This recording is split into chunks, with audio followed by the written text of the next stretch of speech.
Join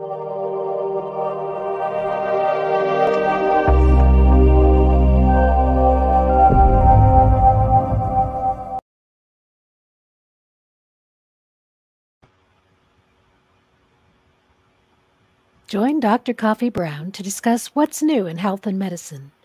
Dr. Brown and his guests explore the latest research and technology in health and medicine and help us understand how it affects our lives. Then they provide takeaways and steps we can take to improve our own health in the future. We're glad you're here to take part in the conversation. In this episode, Dr. Coffee Brown's guest is Derek A. Hamilton, Ph.D., Assistant Vice President for Research and Professor of Psychology at the University of New Mexico. He is a behavioral neuroscientist specializing in the study of learning, memory, and brain plasticity. Thanks for joining us today. And now, back to our host, Dr. Coffee Brown. Thank you, Shelley. I believe Dr. Hamilton is also a chair. Is that correct? That's correct. I'm no longer in the Office of Research, but I am the chair of the Department of Psychology at the University of New Mexico. It's a pretty impressive CV. I have to say that, a lot of people wonder what would they do if they'd chosen a different career. And I know the answer. I would have basically been working down the hall. Derek would have been my boss, basically, if I'd not gone into emergency medicine. So for me, this is kid in a candy store night, because I'm fascinated by exactly the kind of stuff that Dr. Hamilton studies. Tonight, Derek, I'd like to talk about neuroplasticity. Quantum is this new thing in science. It's only about 100 years old. And everywhere you look, you see these books that say quantum nutrition and quantum meditation and quantum car repair and quantum cooking, and so forth. And the people writing these things have no idea what quantum mechanics actually is. And I feel like neuroplasticity is a word that's getting abused in a somewhat similar way. People think of it as a kind of superpower. At the same time, I've seen a reaction from neurophysiologists. Oh, it's not all that. You're way exaggerating what neuroplasticity is. So one thing I'd like to do to start us tonight is get calibrated. What does the word neuroplasticity mean? First of all, Coffee, thanks for having me and looking forward to the conversation. I would start with a cautionary note that a term like plasticity or brain plasticity used very generally can quickly lose its meaning when applied universally to all sorts of phenomena that have to do with how organisms adapt to their environment. So when we use the term neuroplasticity, a part of that's brain, that's obviously the neural part, and then plasticity, we mean a very specific set of changes that have to do with adapting to the environment and maintaining that adaptation so that it can serve future behavior. And that plasticity can take on many forms, and that's part of the reason that it's a confusing term. There are many different types of neuroplasticity. There are probably many more types of neuroplasticity that we don't know anything about, but broadly speaking, when the brain adapts at multiple levels or single levels in the service of future behavioral changes or maintaining adaptations, we generally feel comfortable using the term neuroplasticity to refer to that. Sometimes the term's used more broadly as a sort of meta term, that is just referring to the brain's capacity to change. So you might hear someone say something like, as we age, we have less plasticity or less potential to change. And I think partially lends itself to confusion about the term. So in my research, we use the term very specifically to refer to quantifiable changes that we can measure that are related to adaptations in behavior, because that's my specialty. So I might be referring to specific observable behavioral changes in an organism that would be in the general domain of psychology, learning, and memory. But we could use that term more broadly as well in terms of behavior of organ systems. So not necessarily things that we can directly observe. In fact, there are many behavioral adaptations that would fall very cleanly within the domain of psychology, neurobehavioral outcomes that we may not even know about and may not have techniques to measure at this time. So that lends itself to some confusion with the use of terms, and they can be overutilized, and to the point where it's very difficult for a person who isn't familiar with the area to navigate it. The terms can start to lose meaning. So I'm glad that you asked for a clarification to start us off. For some reason, it seems like people treated it as kind of a revolution in psychology, that there would be changes in the brain when we learn new things. I remember several years ago, a neuroanatomist showed me a brain and said, this person was a musician. And they could tell because the part of the brain that controls the left hand was visibly enlarged. You could actually see that gyrus, the bulge on the surface of the brain, was visibly larger. We know that the hippocampus, which is associated with memory, in cab drivers in London, this was a big famous study, is visibly larger, up to twice as big, by the time they finish like learning literally every street in London. It's a massive memorization task. And of course, in older people, as their memory declines, we see the hippocampus atrophy and become smaller. So the idea that there's these anatomical associations with changes in cognition and learning and behavior seems to surprise everyone. But if these things are all rooted in the brain, we would expect something physical to happen in the brain. So I think the line between psychology and neuroplasticity is getting a little blurry. What can you say about that? How might you draw that difference or comment on that? Well, if we look back at the history, neither psychology or neuroscience are particularly old or matured fields. So I'm I'm coming up on 20 years post PhD. And at the time I was finishing my PhD and moving into postdoc, I would say the dogma, was that you don't have changes in motor systems. I mean, motor systems are developed when you're young.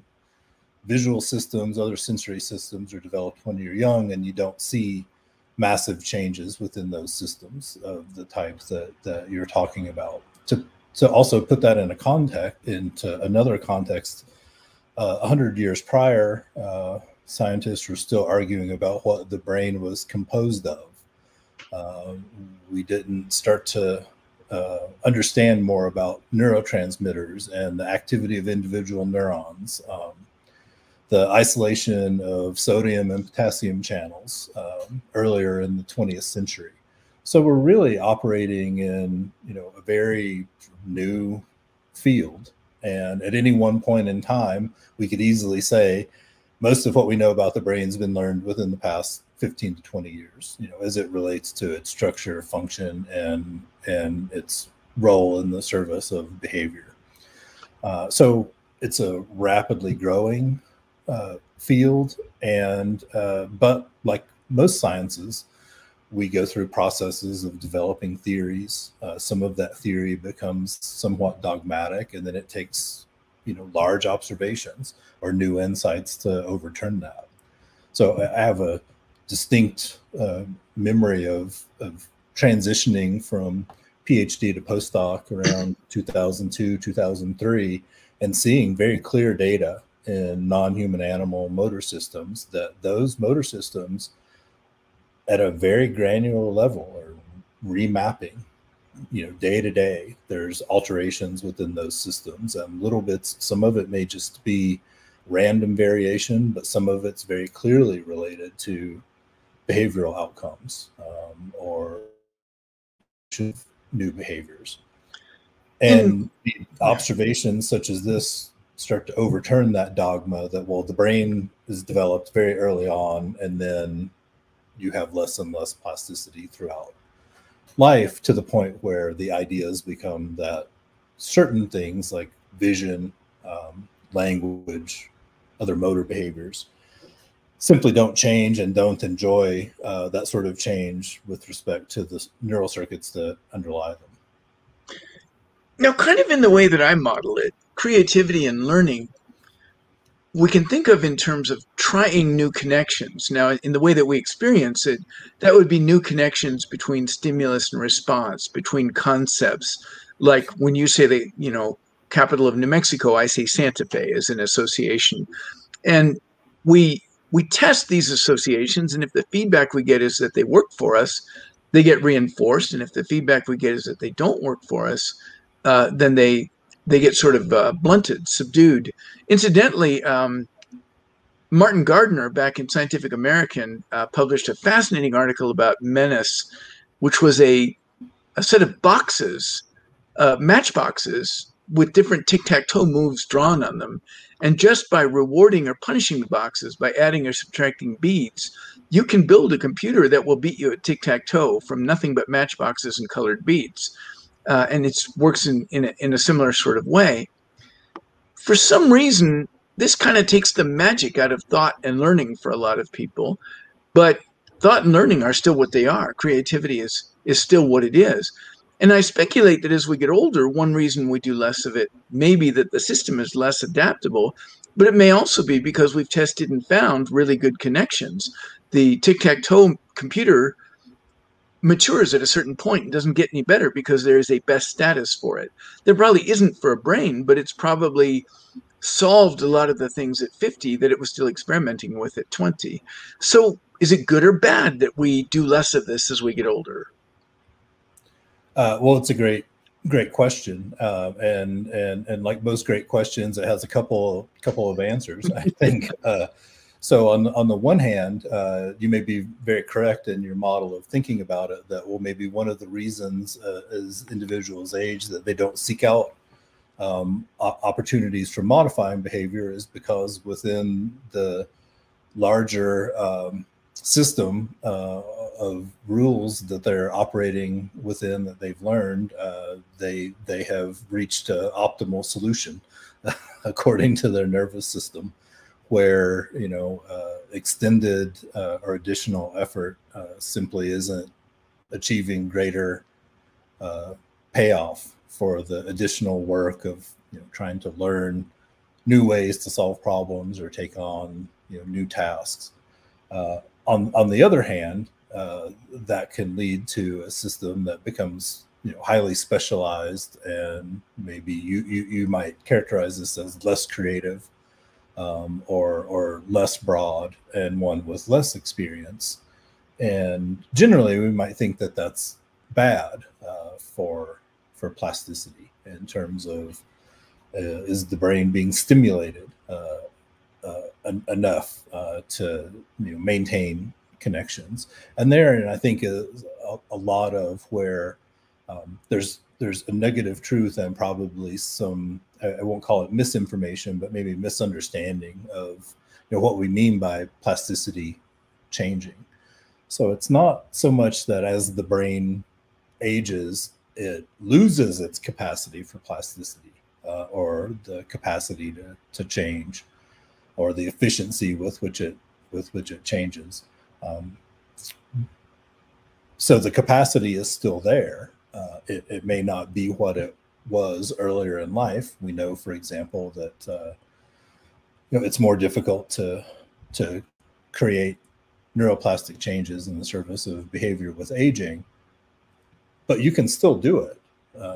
It's not as if the capacity goes away entirely. So when we make observations of other individuals, say family members, and we start to think that, well, they're not maybe behaving in an optimal way cognitively, that may be because they're making the sorts of choices that you're talking about, rather than they've really lost the capacity to do it. So I hope I was clear with that. So please ask for clarification if I wasn't. So I guess I'm thinking that it's a little of both. We lose some capacity for neuroplasticity, but we may also lose some need for neuroplasticity as we go along. Now, a trap I can see, and this is on the software side of the discussion, as if they were separable, but we can imagine that the best solution I've found so far is the best solution. For example, we all learned how to solve quadratic equations in school. And I don't know about you, but I've always just implicitly assumed, never really questioned it, that the way I learned was the best way to solve quadratic equations. But an article came out this week in which a Chinese American mathematician has found a quicker, cleaner way to solve quadratic equations. It never would have occurred to me to relearn how to solve them because I thought I knew the method, when in fact I knew a method. So one of the things that can trap us as we get older is we get overinvested in solutions we feel have worked, and we reject the possibility of solutions that might be better. That may be part of becoming sort of hidebound as we age. Yeah, that's an excellent point. If we don't try other solutions to problems, now I don't know how many folks walking the planet would hit upon, at a advanced age, I would like to come up with a new solution to a very, as simple as quadratic equations are in the grand scheme of mathematics, it's still, quite a complicated solution. There are much more simple examples of just learning a new task or new way to do a very simple behavior that already exists, where, the capacity to do that is still in place.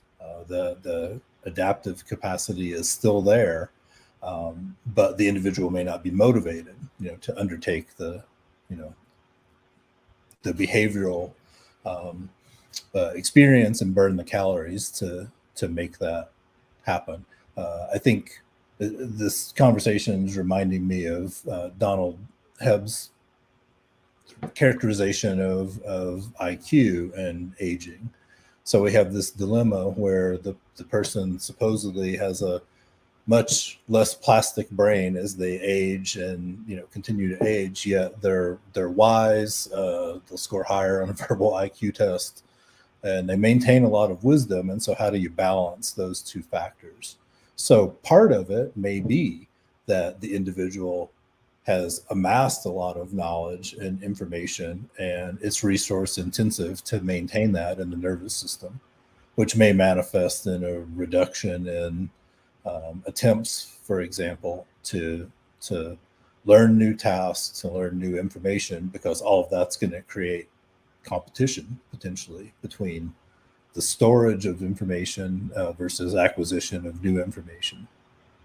In behavioral economics, they refer to satisficing, a portmanteau of satisfy and suffice. And it's the point at which a better solution may well be possible, but the effort it would take to get there isn't worth the cost. The one you have is good enough that expending more effort to make it better is likely to yield diminishing returns.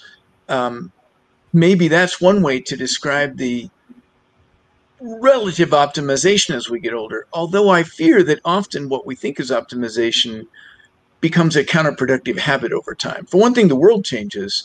So no matter how well we're optimized today, we're going to have to re-optimize later. So getting comfortable with not having neuroplasticity looks like a trap to me. Yes, well, we're all familiar with the examples when I was an undergraduate, so that we can date ourselves. The examples were always grandparents programming VCRs versus the 5-year-old grandchild doing it, and now it's operating the iPad. So I think the flip side that we may want to compare, which is neuroplasticity early during development, is really based on the broader idea that as a neotenic species, that is one that maintains sort of less mature status longer throughout development, because we do most of our development after we're born rather than before, allows us and allows our nervous system to adapt to the environment that we're actually going to live in, rather than having a more pre-programmed or innate set of programs for operating within an environment. So it endows us with the capacity for the environment to heavily shape how the nervous system develops, what connections are made and maintained. But as we get older, we're not dealing with a more blank slate of neural tissue to do that sort of modification. We have many more synapses early in life that get pruned out through the process of retention of functionally important synaptic connections and loss of less important ones. And so there is that reduction in plasticity in that regard. So the adaptation to the environment is much more profound early during development than later during development. Thomas Edison got asked once, you've tried 100 different things for a filament for a light bulb. Don't you ever get depressed or feel futile when you have this many failures? And he goes, I've never had a failure. Each one is one more thing I know isn't the answer I'm looking for. And in the same way as these young children prune away connections and neurons that turn out not to lead to productive solutions, it looks like loss of, total number of neurons must be a bad thing. But in fact, they're pruning away the solutions that aren't productive for them. You have a lot more capacity to learn when you have all those neurons, but you also have you make a lot more mistakes because you have all these not yet vetted connections in your head. I think if you take a couple of examples of language in children and fine motor movement in children. I had a colleague when I was a postdoc, Patricia Wallace, who did a study with her own baby, videos every day of the digit movements. And over the course of months, what happens is the digit movements get more and more organized, and that's the nervous system and the body's way of learning about the statistical regularities in the environment. When this motor program goes out, these are the sensory feedback signals that are going to occur. This is the output that's actually going to occur, and the behavior becomes more and more organized. I don't know that she counted every one of them, but one would imagine over the course of months, a child does this hundreds of thousands of times. And eventually, the network is in place where it looks like there's a very purposeful map that is genetically based and inborn, but it was really shaped by experience. And those same sorts of processes happen with visual systems and other systems. The very organization of the system that looks so, for example, in the visual domain, topographical and highly organized in a very sophisticated way is actually determined by behavior. And we know that by sensory experience. And we know that if those sensory experiences are deprived, you don't get that organization. So it's not just enough to have the genetic program and the raw materials to put the connections in place, but the interaction with the environment is critical. So I think what I'm learning so far is that the loss of neuroplasticity over time is partly a matter of optimization, partly a matter of imagining that we're optimizing, and partly a change in the function of the brain, eventually, I guess, some diminishment in the ability of the brain to respond to new stimuli. Based on our earlier conversation, I think it's going to work the same way going the other direction, that the gain of neuroplasticity, for example, from different kinds of drugs, is also a two-edged sword, some benefit and some downside to it. Is neuroplasticity always do we always want more neuroplasticity? Well, I think there's a couple of ways to frame an answer to that question. I would start by saying the function of the brain is to process sensory information and to support behavior. And you can think of neuroplasticity as the collection of ways that the nervous system will adapt to support better sensory processing, better adaptation to an environment, and in the service of future behavior. So when we say, is it always good or bad, the answer really depends upon whether the behavioral outcome or the sensory processing outcome for the organism is good or bad for the organism in terms of its adaptation to the environment. So learning a new language, learning math, learning to do a skill like ride a bicycle or play baseball are all going to involve neural adaptation, and we might point to them and say that they're good, but all behaviors, regardless of how simple or complex, are in some way influenced by an individual's learning history and are going to have a neural adaptation associated with them. So I would say psychological disorders have a learned component to them. Things like addiction have a very strong learned component to them. And on one hand, we might point at those and say, well, that's bad. And in fact, prior to a couple of decades ago, we might have pointed to those bad behaviors and said those are due to brain damage. But we can now identify actual neuroadaptive or neuroplastic changes that underlie some of the behaviors. So for me, it's a issue of identifying comparatively or relatively where the behavioral or cognitive outcome fits in to the bigger picture of what's it doing for the organism. And nervous systems may try to optimize a solution towards something like maintaining survival over optimal solutions for social interactions or being able to be creative or solve complex problems, depending upon how acutely important that is for the organism. So, well, the learned component is presumably our ability to adapt to the environment we find ourselves in.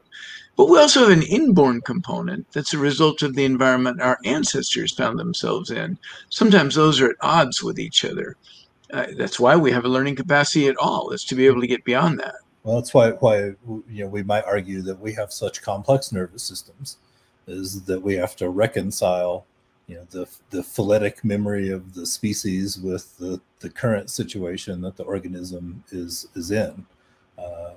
In fact, that's why we might argue we have things like consciousness or decision-making abilities in the first place, is that we'll often find ourselves at odds between the various decisions of reflexive systems that have to be reconciled in order for us to behave in a more or less adaptive way in an environment. Well, Daniel Kahneman popularized the idea of a unconscious, effortless, implicit learning system and a conscious, effortful, explicit learning system. When we all learned our multiplication tables, we didn't enjoy it because it was the second one, but we all learned grammar implicitly. I have always been suspicious that the implicit one can be tricked into learning wrong lessons more easily than the explicit one. That things like biases, racism, black cats, my sore knee predicts the weather, things like that are learned by the implicit system and don't stand up to testing. Emotional learning, which is profound and rapid, and your memories are difficult to lose, but emotional learning often acts on associations between triggers that are not more than correlated. They're not really cause and effect. So the idea of viewing implicit or unconscious learning systems and conscious learning systems is captured in actually a number of different theories within psychology. And I might argue, and I imagine others would too, that actually most of the learning we do is of the unconscious variety. There's limited resources for the sort of conscious learning. And in fact, we know that we do a lot of transitioning from more conscious, effortful learning to more automatic behavior as we become more familiar with doing a task. Anyone that drives a car is familiar with this basic phenomenon of not necessarily needing to pay attention to everything one's doing in order to behave. The acquisition of information implicitly that you brought up is still going to undergo neuroplastic changes. The prevailing idea is that those changes are simply happening in a system that is constructed in such a way that we're not consciously aware of the learning that's going on. We certainly don't have what we call in psychology cognitive penetrability. That is, we can't really gain personal insight into the underlying processes simply by trying to inspect them or think about them. But they undergo they involve neuroplastic changes, really no less than conscious effortful learning does. However, they engage and require different kinds of systems that are wired differently and that really lend themselves to different sorts of learning and relationships between stimulus processing and behavior. So you brought up the hippocampal system earlier. That's a system that we typically associate with the sort of conscious experience of learning and retaining information at that sort of conscious, what we call declarative level. Or sometimes we use the term explicit learning to refer to the kind of learning that the hippocampal system does. And it's very good at acquiring information rapidly. And the wiring of the hippocampus is such that that information will stay active and reverberate within the circuitry for some time after the initial experience has taken place. Whereas in the implicit system, that sort of reverberatory activity isn't present. It's more of a feed-forward, unidirectional processing system, and one might need to be exposed to the information many times in many different ways for that learning to really get stamped into a neuroplastic change to where that information is processed in a more or less automatic manner. In both cases, though, I would say that the susceptibility to having what's learned be inaccurate to some degree is there, probably more so with the conscious system than the... That's interesting that you say that. Tell me why. Well, I think by having the repeated exposure within the implicit learning system, you do likely end up with a more, I don't necessarily want to say realistic representation, but probably a more accurate representation of the statistical regularities that are in the environment, because you will have had to have experienced them over and over and over again. But what I'm not saying is that those representations are necessarily accurate.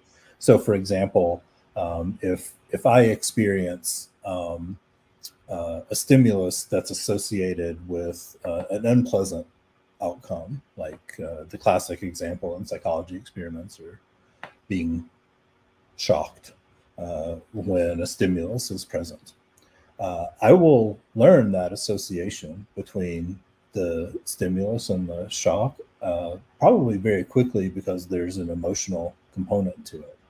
And that on the implicit side can operate very effectively. On the explicit side, you can ask me, were you being shocked and was there a stimulus? And I can probably say yes, and what the relationships were. So that's a very simple example. But as we get to more complicated examples of episodic memory, I would say that it's very susceptible to error, because we only get one exposure to the information.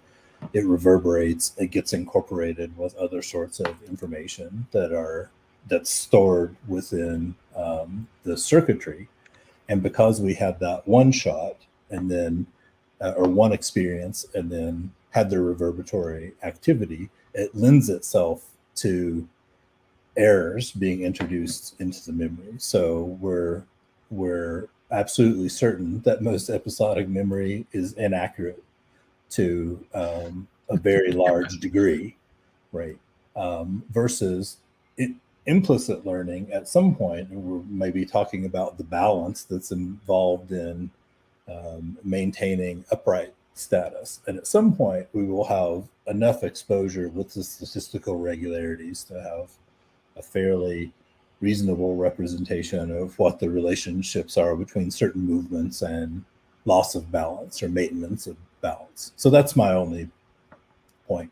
Imagine if you could experience over and over and over individual episodes that happened in your past, you would probably have a more accurate memory of those episodes rather than having the one experience and then disagreeing with your partner or friends or whoever you shared the experience with about what actually happened. I take your point. Well, we have a counterexample. Let's say I'm a cop, and I believe that perps are going to fight with me. Right. So I go in loaded for bear. Sit down, shut up, and behave yourself. And the guy gets aggressive and defensive with me. And that shows me that had I been less ferocious, he'd have probably just attacked me outright. So I'm even more ferocious the next time, and the guy responds even more strongly the next time. And this erroneous loop makes me more and more aggressive at the beginning of encounters that would have been easy to handle by saying, "What's wrong, sir?" But I never tried that. I never saw how that worked out because I kept getting reinforced that these people are aggressive and potentially violent, and I need to frighten them into sitting still. So I'm learning a lesson that's getting, the point being that I meant to get at is, it seems to be suggested in a lot of both research papers and popular writings that these things will get sorted out over time by feedback. We'll get positive feedback if we do things right and negative feedback if we do things wrong. But I'm thinking of feedback loops that reinforce an erroneous idea. For example, suppose I get the idea that people of a certain demographic don't like me. Every time I meet them, I'm meeting somebody I assume doesn't like me. They pick up on those signals and they dislike me. And over time, I become more and more convinced that that demographic just doesn't like me and isn't likable, and we're never going to get along. Yeah. A completely wrong lesson that feels completely right. Yeah, I understand what you're saying, and my characterization of implicit learning was more in the sort of, we assume that there's a statistical regularity that actually an external observer could look at and say, yes, this is the statistical regularity, the sort of classic experimenter problem. In an ideal experiment, the experimenter knows exactly what the rules are and hopes that the participant picks up on the rules.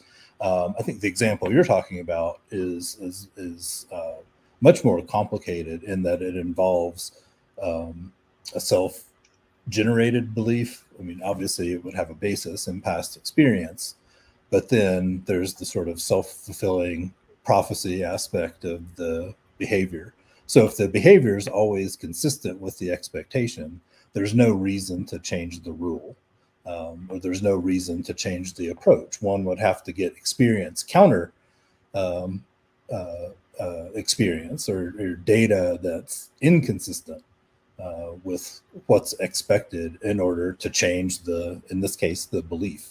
Or develop a habit of thought that lets you learn to see through the illusion. Sure. One would have to learn a different behavior. What I was going to say is even in the field of learning, some of the earliest learning theories have as a central tenet that you only update associations when you get a signal that says you need to update what you've learned in the past because it's no longer valid.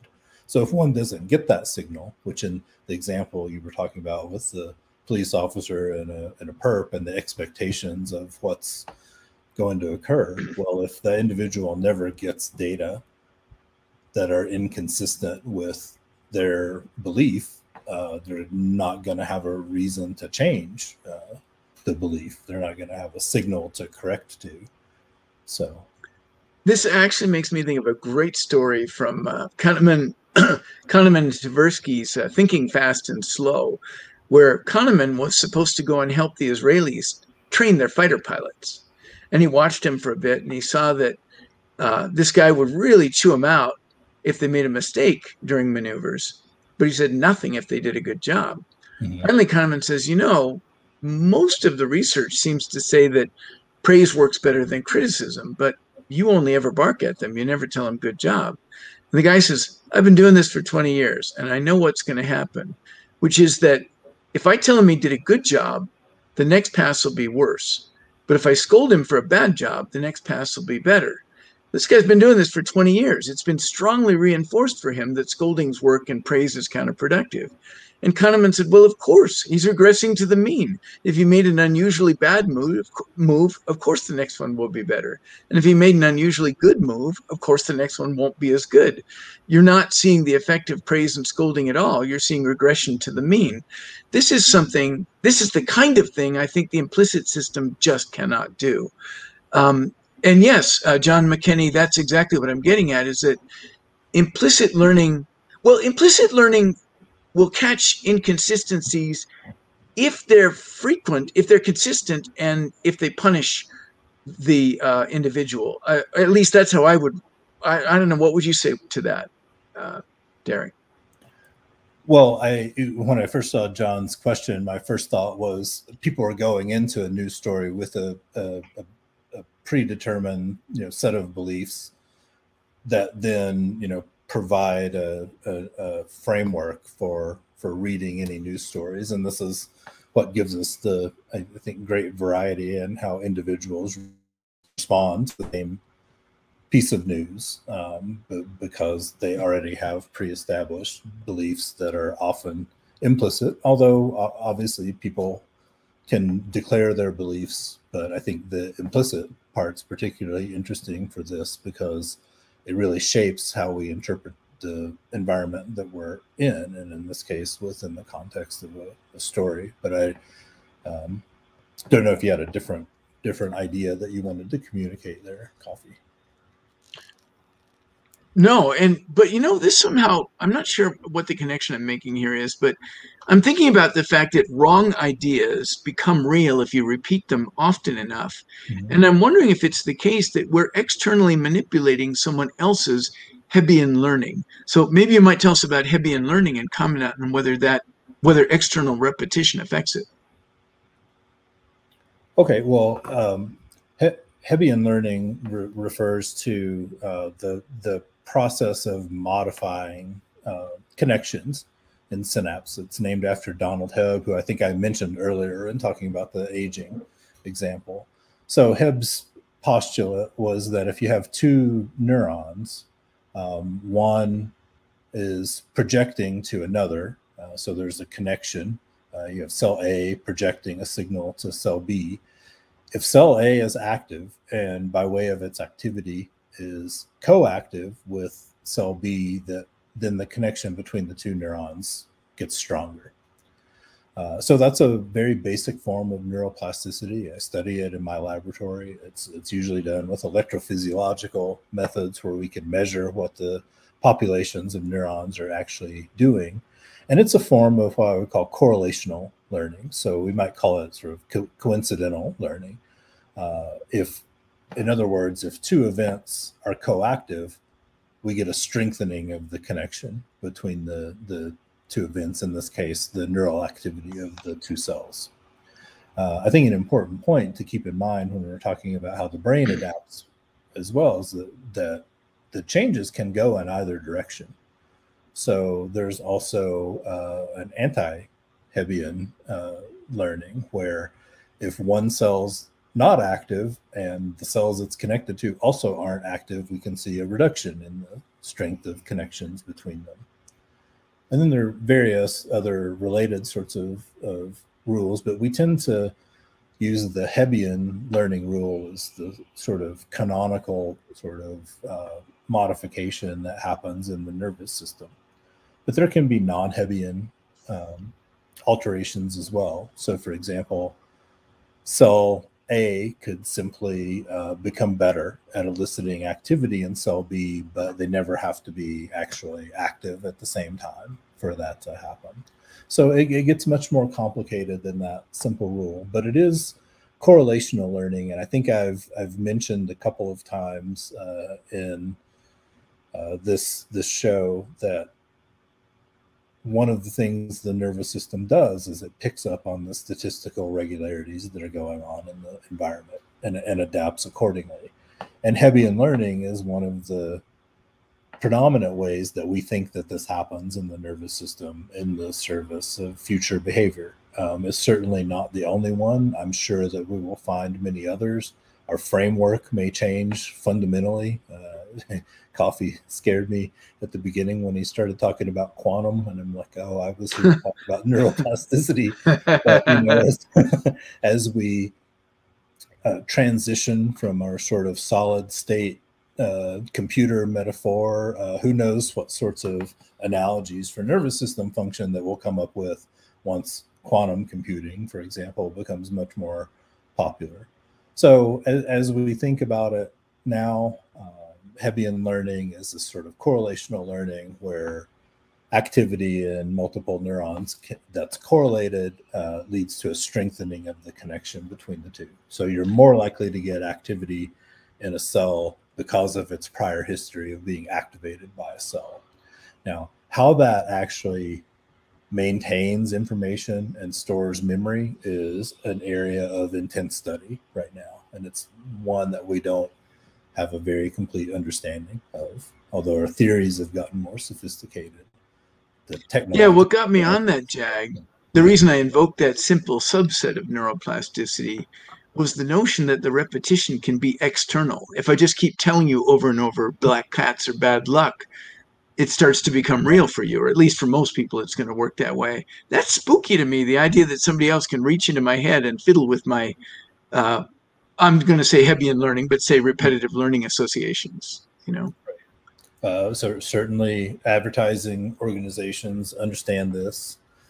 You know, they understand how to present information and how to repeat it and how precisely to repeat it, probably much better than many psychologists do, because it's a very different set of motivations for learning what the rules are for modifying behavior. So so it's something that we're exposed to, you know, particularly within our culture on a daily basis, the sort of repetition of ideas. And I think it's one of the reasons I think it's so important for people to learn about learning and memory processes when they take classes in college, or to continue that learning once they get out, because you can see how readily one can, for example, create false memories or create statistical regularities in the environment that end up influencing behaviors, beliefs, cognitions, in a way that we may not self-select into. Do we know enough? We're right at about 45 minutes, but I have two more questions. Sure. Are we at a state now where you're even able to answer this question? And the answer might be no. Is there any way that I can, and should I do anything to try to maintain neuroplasticity as I age? So a great question, and I would offer a couple of answers to that question. It's important to stay active. So, you know, we often hear this about just physical health, musculoskeletal health, cardiovascular health, that you have to stay active.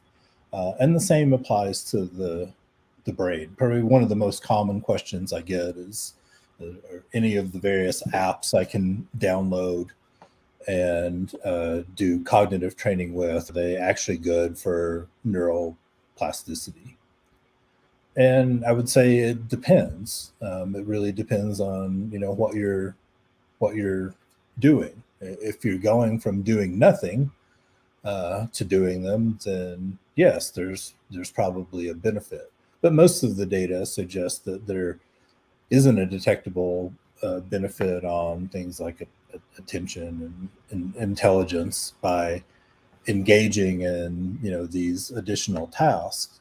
But that's often work that's done in, you know, folks where we don't necessarily know either what the baseline level of activity they're engaging in or not. So I would say, as a general rule, be as active as you can be. It's neuroprotective against a number of detrimental outcomes. There's really no good reason not to do it. And there are potentially not only neuroprotective effects, but other beneficial effects just in terms of, you know, overall cognitive ability.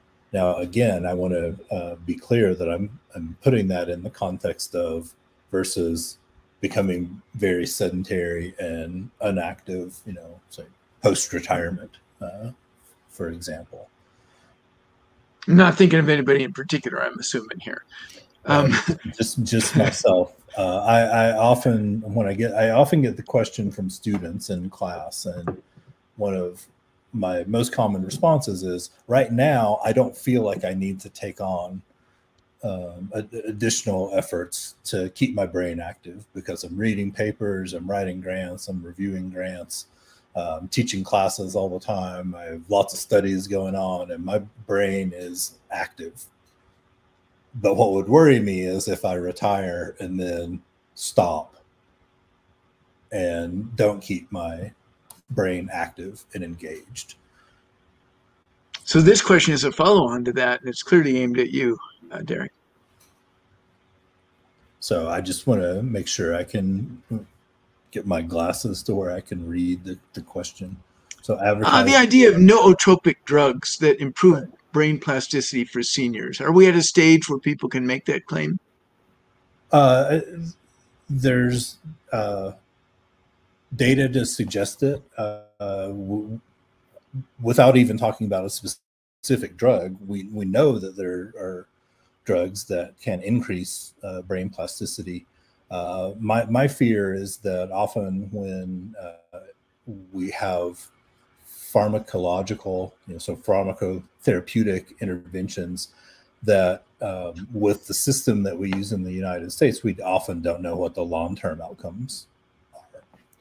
So I would liken, many of the sort of positive outcomes that we talk about with drugs to be sort of very similar to, this is probably not the best example, but it's the one I'll use. But, when we used to hear about athletes taking steroids, or I say used to because I don't follow sports so much anymore.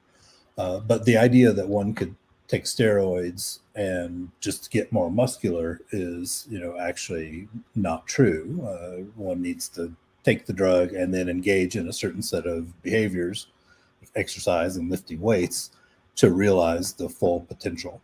So even with a drug, I wouldn't argue that that drug alone is going to maintain neuroplasticity in a way that is preventative and going to lead to the beneficial outcomes. But a drug could enhance, for example, or work in concert with experience, maintaining brain activity. But you wouldn't want to just, I think, have a pharmacotherapeutic intervention without a behavioral or cognitive component. Because the new connections would need to be trained and reinforced or pruned appropriately based on intense cognitive work. You've got to think about stuff for them to figure out if you're thinking well or poorly. Right. And, I think the other issue with products that are presented in a way that suggests that they can achieve a certain effect, in the brain, when they're not, for example, FTC approved or FDA approved. Usually we're talking about supplements, and we have to recognize that the sort of intense study that's needed to ensure that, in fact, one can achieve the sorts of effects in the brain that are suggested, is usually a bar that supplemental, medicines or treatments don't achieve. If we have any more questions, now would be the right time to put them up on the screen. Otherwise, I'll start to wrap this up. I do note that one of the things we've really noticed today is that nature made a huge mistake. It gave us this big complex computer and no operating manual. And I want to thank you, Dr. Hamilton, and your colleagues for working so hard to write the manual for us that should have come with the hardware. Well, it's going to be a long time in the making. We're talking about the most sophisticated computer in the universe, and not in the grand scheme of things, not very many people working on it. But it's a fascinating topic, in my opinion. You know, how this, you know, very sophisticated machinery that we're endowed with allows us to adapt to our environment in such a elegant way, but at the same time is fragile and susceptible to disruption, and can be highly inaccurate at the same time. But at the end of it all, still serves us well. I sure hope we get to visit with you again in the future. Thank you so much for this conversation. And by the way, I should tell people that he stepped in and rescued us when another guest was unable. And this turned out to be just a fantastic conversation. Thank you so much. Well, thanks for having me. It was a pleasure. What's New in Health and Medicine with Dr. Coffee Brown video and podcast is produced by Shelley Carney and Toby Eunice from the AGK Media Studio in the Land of Enchantment. Please take a moment now to subscribe and leave a great review. Then share this podcast with your family and friends so they can improve their health too. Thanks for listening.